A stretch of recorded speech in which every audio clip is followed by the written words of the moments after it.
Hello pool players, today's video is on the power draw shot. A lot of you have asked me about this. How do you perform a power draw shot? Well, for me, it all starts with my grip hand. I want to have a very loose grip, 2 fingers and a thumb only. I'll show you that here in a second. Let's go ahead and pocket this 8 and gain shape on this 9 back here. Now it all starts stepping into the shot line. I want to be dead lined up. And here I'm going to look at cue ball last when I make my stroke as well, and I'll include a video on that subject at the end of this video. Super loose grip, come back nice and slow, hold, and go through. And that is perfect right there. So what do I do here? Well, once again, 2 fingers and a thumb. I'm hinging the back of my cue as I execute my stroke. On the rear, when I pull back on the rear stroke, it's just an index finger and thumb. I'm hinging on those 2 things, those 2 points. And as I come forward, I transition to my middle finger and release my index finger and follow through with just my middle finger and the edge of my thumb.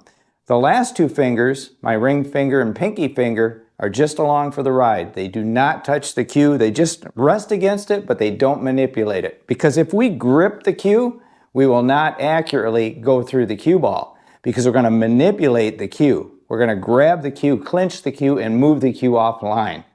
Very important. Come back, index finger, go forward, transition to the middle, and follow through and hold. And if you'll look, you'll even see there's daylight where I come back and go through. I don't put the cue deep into my hand. I don't want to manipulate this cue. I want the cue to do the work. And that's how I shoot a power draw shot.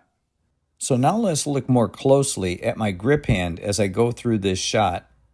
I'm going to slow it down here so you can see it a little bit better. And as I stop action, notice how I'm cradling the cue.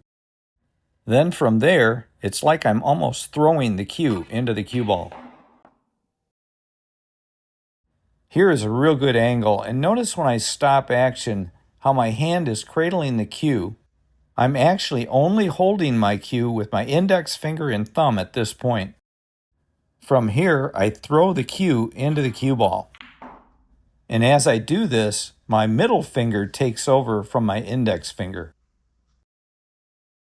So the takeaway is if you want to go through the cue ball accurately, loosen that grip. Now check out my cue ball last video right here if you want to learn more about going through the cue ball with accuracy. And once again, like I always say, keep on practicing.